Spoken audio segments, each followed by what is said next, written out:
Bonjour à tous, je suis ravie de vous retrouver pour cette vidéo qui a un objet un peu particulier. Oui, comment ne pas se faire tuer par l'intelligence artificielle? Ok, c'est un titre qui est un petit peu accrocheur, c'est volontaire. Et c'est un titre qui est en lien avec beaucoup d'informations que je reçois à l'heure actuelle. Et j'ai vraiment à cœur de vous parler d'intelligence artificielle. Pourquoi? Parce que je pense que nous sommes vraiment à l'aube d'un changement de paradigme. Je pense que l'intelligence artificielle va amener des modifications de transformation de notre monde particulièrement profondes, des transformations qui sont tout à fait assimilables à celles que nous avons vécues à l'aube de la révolution industrielle, avec la nuance que les transformations que nous sommes en train de vivre avec l'intelligence artificielle, elles vont être, à mon avis, déployées dans un temps beaucoup plus court que toutes les transformations auxquelles l'humanité a fait face jusqu'à présent. L'accélération de la métamorphose est telle, et elle est d'une telle ampleur et elle concerne tellement de différentes catégories de classes, qu'il est vraiment important d'en prendre la mesure et qu'il est vraiment important de se renseigner sur ce sujet, de se documenter sur ce sujet. Donc oui, est-ce que l'intelligence artificielle est un réel problème? Personnellement, je ne pense pas. Est-ce qu'elle est un danger potentiel pour l'humanité, pour l'environnement? C'est fort possible. Est-ce que la catastrophe à venir imminente est annoncée et est inévitable? En fait, non, on n'est pas non plus dans un scénario catastrophe à la Terminator 2, mais je pense qu'il est vraiment important de se documenter sur ce sujet et c'est ce que j'ai commencé à faire. Et je suis ravie de vous partager mes premiers pas dans ce domaine-là. Je vais rentrer dans le détail. À l'heure actuelle, quand on parle d'intelligence artificielle, on a beaucoup de gens qui pensent à ChatGPT. Oui, oui, on a un espèce de moteur de recherche assimilable à Google qui fait des réponses plutôt pas mal, assez étonnantes, parfois bluffantes même, ça dépend de la nature du prompt. Et on a beaucoup de gens qui pensent à des intelligences artificielles de création vidéo ou de création d'images, telles que Midjourney par exemple, et sur lesquelles on dit, wow, c'est fou ce qu'on arrive à faire, mais on se rend bien compte que pour l'instant, c'est quand même pas au top, c'est quand même pas au point. Et quand on met ça bout à bout, il y a beaucoup de gens qui se disent, oui, mais bon, c'est quand même pas demain que l'intelligence artificielle va me piquer mon job, ou c'est quand même pas demain qu'on va se retrouver face à des catastrophes planétaires avec juste un truc qui écrit du texte ou un autre qui fait des vidéos ou des images. Alors effectivement, ça peut donner l'impression de faire des raccourcis rapides et te dire, oui, mais non, mais de quoi est-ce qu'on parle? À quoi est-ce qu'on joue? Est-ce que vraiment l'IA est aussi importante que ça? Et est-ce qu'elle va vraiment changer les choses? Alors, je vais vous raconter une petite histoire. La première fois que j'ai commencé à m'intéresser à l'intelligence artificielle, c'était en 2006. Oui, c'est plutôt jeune. On était à l'aube d'un des hivers de l'intelligence artificielle. Il faut savoir que l'intelligence artificielle, elle est développée quasiment depuis la Seconde Guerre mondiale. Le premier à avoir vraiment voulu démocratiser cette approche-là, et qui en tout cas avait cet objectif-là, c'est un très grand mathématicien anglais qui s'appelait Alan Turing. Il avait effectivement cette volonté de créer une machine qui pourrait éventuellement remplacer un homme. Alors évidemment, il n'a jamais vu ça, mais ses travaux ont contribué à la création d'algorithmes et de logiciels beaucoup plus efficaces que ce qui était accessible auparavant. En particulier, son invention, la machine de Turing, a permis de décrypter un code que les nazis avaient créé, qui était utilisé et lié à une machine physique qui s'appelait Enigma. Et la machine de Turing a été capable de craquer ce code en donnant un avantage aux Alliés de la Seconde Guerre mondiale non négligeable. Et c'est le craquage de ce code qui a été vraiment fondamental dans le fait que la guerre ait été remportée. Il est très probable que si Enigma n'avait pas été craqué, les nazis auraient gardé un avantage compétitif énorme en termes de transmission d'informations. Donc oui, l'intelligence artificielle, en tout cas la volonté de créer une machine qui soit capable de faire des calculs extrêmement poussés, d'avoir une approche abstractive qui permette d'être plus efficace que les humains par rapport à des problèmes complexes, c'est pas une idée qui date d'hier, c'est pas une idée qui est née avec ChatGPT, c'est une idée que les humains travaillent depuis très très longtemps. Moi, ma première expérience avec les intelligences artificielles, elle date de 2006. À cette époque, j'étais encore scientifique, professionnelle, et j'étais tombée sur un article, parce que je me documentais effectivement dans la biologie moléculaire, qui était mon champ de recherche initial, mais je m'intéressais énormément à tout ce qui était les systèmes quantiques, parce que je travaillais beaucoup sur l'imagerie médicale interventionnelle par IRM, et donc je m'intéressais à tout ce qui est quantique, et je m'intéressais évidemment aux intelligences multiples et en particulier l'intelligence artificielle. Et ce jour-là, en 2006, je suis tombée sur un article scientifique où il y avait une équipe de chercheurs en intelligence artificielle qui avait demandé à deux IA de donner une instruction à une troisième IA. Et ils ont eu la très grande surprise de se rendre compte que les deux premières ont créé avec la troisième un langage complètement nouveau, un langage qu'ils ne comprenaient pas eux-mêmes, mais qui ont permis aux intelligences artificielles qui discutaient entre elles d'être plus efficaces dans la transmission d'informations et d'apprendre à la dernière intelligence artificielle à réussir la tâche qu'elles avaient à lui apprendre. C'était un des premières publications qui prouvait que des robots pouvaient enseigner les uns aux autres et que pour s'enseigner les uns aux autres, ils utilisaient des choses qui étaient non accessibles aux humains. Ça m'avait frappé parce que ça ouvrait la porte au fait que les robots pouvaient être dotés de capacités que les humains n'avaient pas et que les robots pouvaient être proactifs ou en tout cas créateurs de choses que les humains n'étaient pas capables de créer.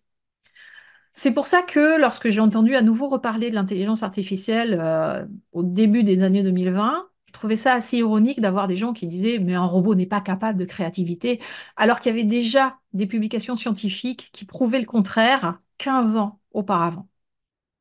Ça, c'est le premier point. Le deuxième choc que j'ai reçu en utilisant l'intelligence artificielle, ça a été lorsque ChatGPT a été ouvert au public. Pour la première fois, j'y suis allée par curiosité, j'ai utilisé un ou deux prompts, je me suis amusée à le titiller. Je suis tombée sur un ou deux de ces problèmes qu'il pouvait prouver, qu'il pouvait donner de temps en temps avec des prompts, des réponses qui n'étaient pas très cohérentes ou des réponses qui n'étaient pas très adaptées. Et pour le coup, ça m'a fait plutôt rigoler. Je me suis amusée à le titiller un petit peu sur une approche philosophique de sa propre existence, et il était clair et évident que de toute façon, il n'arrivait pas à m'apporter de réponses claires. Je me suis juste surtout amusée, en fait, à lui poser la question qui était qu'est-ce que l'humain pour toi? Et la réponse non édulcorée à l'époque a été assez frappante parce qu'il m'a répondu l'humain n'est là que pour apprendre à la machine à progresser. Donc, je trouvais ça très bien. Mais quand on apprend finalement comment fonctionne une intelligence artificielle, sa réponse était tout à fait logique et complètement dénuée de lien émotionnel. Pour lui, l'homme, en tout cas son créateur, sert effectivement à lui l'amener à progresser puisque c'est son objectif primaire. Donc et voilà, à l'époque, ça a fait beaucoup rire mon équipe quand j'ai partagé ça avec elle. Je n'y ai pas apporté plus d'importance que ça. J'ai pris un second choc lorsque je suis revenue 2 mois plus tard, 3 mois plus tard, et que j'ai reposé des questions extrêmement similaires. À l'époque, j'avais l'état d'esprit de me dire, bon, ben, l'intelligence artificielle, je la voyais un petit peu comme un ordinateur ou un logiciel, tout simplement. On apporte une question A et puis on a une réponse B. C'est là où je me suis pris un second choc, c'est quand j'ai apporté exactement les mêmes questions et où j'ai vu la variation de la qualité des réponses. Et la variation était telle, dans un laps de temps extrêmement court, que je ne pensais pas que ChatGPT serait capable d'évoluer à cette vitesse-là. C'est à ce moment-là que j'ai pris conscience de ce qu'est en fait la progression algorithmique des capacités d'une intelligence artificielle et ses capacités d'auto-apprentissage. Je pense qu'elles sont très largement minorées par la plus grande partie de la population. On ne se rend pas compte à quel point ça va vite. J'ai commencé donc à m'intéresser à ce sujet-là. J'ai vu des exemples de plus en plus frappants sur la capacité de l'intelligence artificielle à surpasser l'humain dans énormément de domaines. Il y a eu une expérimentation qui a été faite auprès d'un pilote de la Weapon School. La Weapon School, en fait, c'est l'équivalent de Top Gun. Il y a deux grandes écoles d'apprentissage des pilotes de chasse aux États-Unis, la Weapon School et Top Gun. Ils se sont amusés à créer une intelligence artificielle pour faire l'équivalent de Top Gun, c'est-à-dire faire du combat aérien, tout simplement. Et ils ont entraîné cette intelligence artificielle 24 heures sur 24 pendant 8 mois. Ensuite, ils l'ont mis en compétition avec un pilote de chasse, diplômé évidemment de la Weapon School et en activité depuis 15 ans. Donc on est sur un senior, quelqu'un qui maîtrise le combat aérien sur le bout des doigts et qui en a fait un certain nombre déjà en situation réelle. On aurait pu s'attendre à ce que l'intelligence artificielle mette un petit peu de temps à trouver ses marques et qu'elle prenne quand même une jolie remontée de bretelles, puisqu'elle n'avait été entraînée que 8 mois. Le pilote humain s'est révélé moins efficace, moins rapide que l'intelligence artificielle. C'est frappant. Ça veut dire que on peut conditionner un robot à être à un niveau d'efficacité et d'expertise équivalent d'un expert humain de très haut niveau en quelques mois. Ça, c'est très, très impressionnant. C'est à partir de ce moment-là que j'ai pris conscience à quel point l'intelligence artificielle va être une véritable révolution. On peut penser que finalement c'est un futur, c'est quelque chose qui viendra peut-être dans notre entreprise ou pas, et que finalement on n'a pas besoin d'être en lien avec l'intelligence artificielle, surtout si on pense que l'intelligence artificielle c'est ChatGPT ou Midjourney. Et en fait, la réalité des choses, c'est qu'elle est déjà dans notre monde. Les prédictions météo à l'heure actuelle sont faites uniquement par intelligence artificielle. L'octroi de votre prêt immobilier, eh bien en fait, c'est une intelligence artificielle qui regarde votre dossier et qui décide si la banque prend suffisamment de risques ou pas trop de risques en vous octroyant votre prêt pour l'achat de votre maison individuelle. Il y a de plus en plus d'étapes en fait où l'humain va être de plus en plus éjecté. Il y a de plus en plus de choses que l'intelligence artificielle va faire à la place des humains.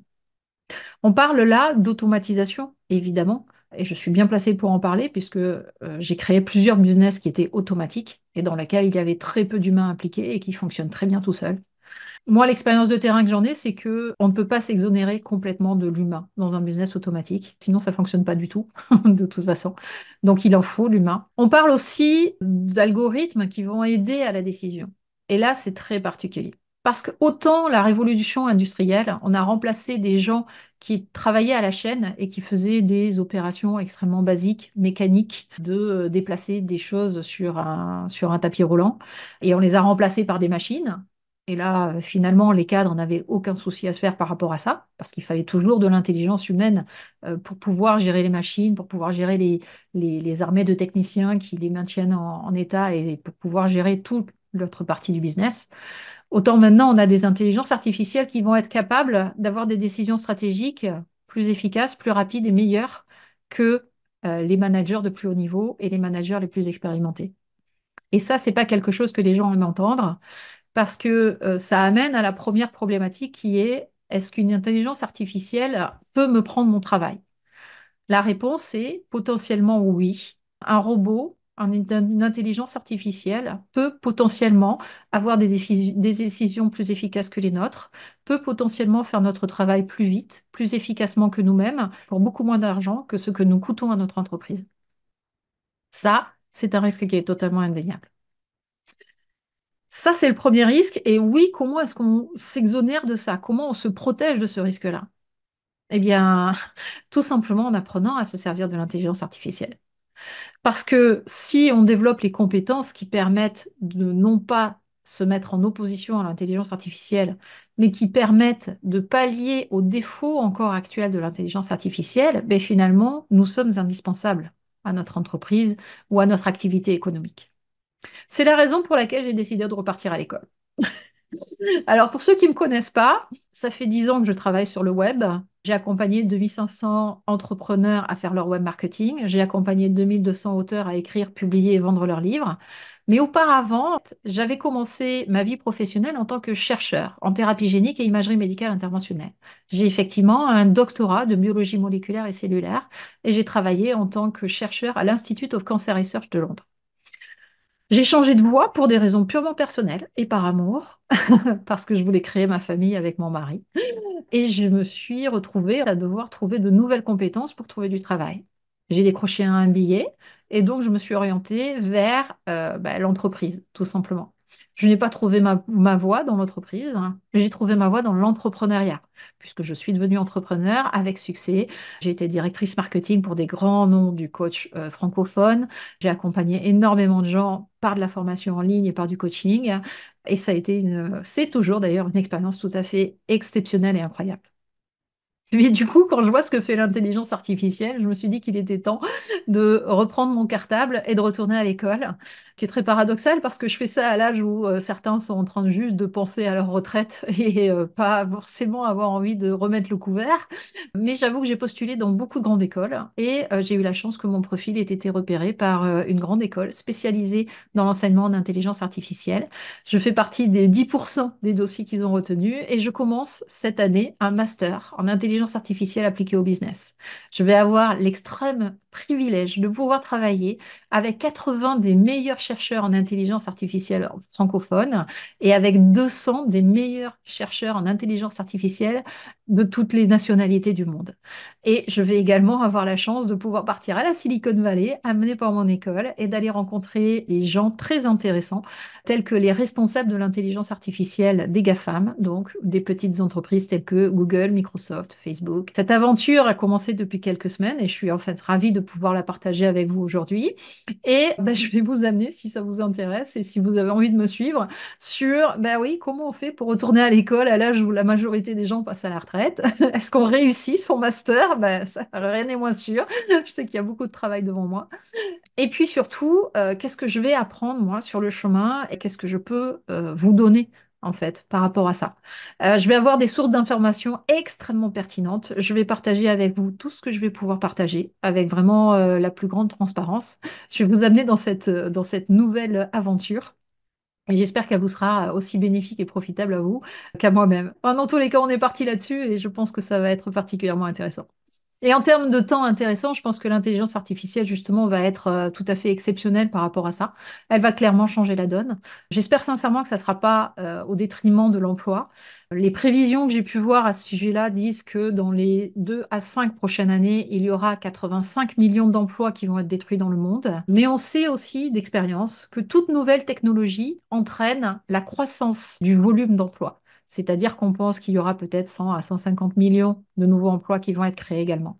Alors peut-être que ça sera des emplois différents, peut-être que ça sera une autre façon d'avancer, peut-être que ça sera une autre façon de penser. L'intelligence artificielle, pour moi, à l'heure actuelle, par rapport à ce que j'en vois et par rapport à ce que j'en apprends, c'est l'équivalent d'un marteau. Qu'est-ce que c'est un marteau?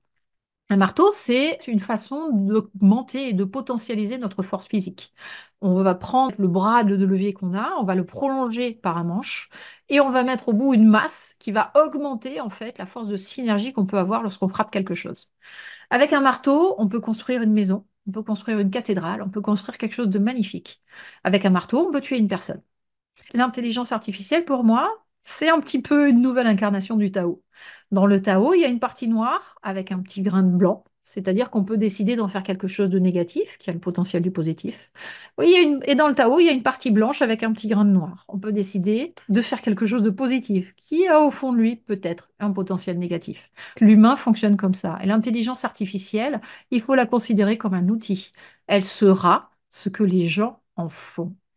Maintenant, la question qui se pose, c'est avons-nous la maturité suffisante en termes d'humain, en termes d'humanité, pour pouvoir utiliser et mettre en place des outils qui vont démultiplier notre potentiel?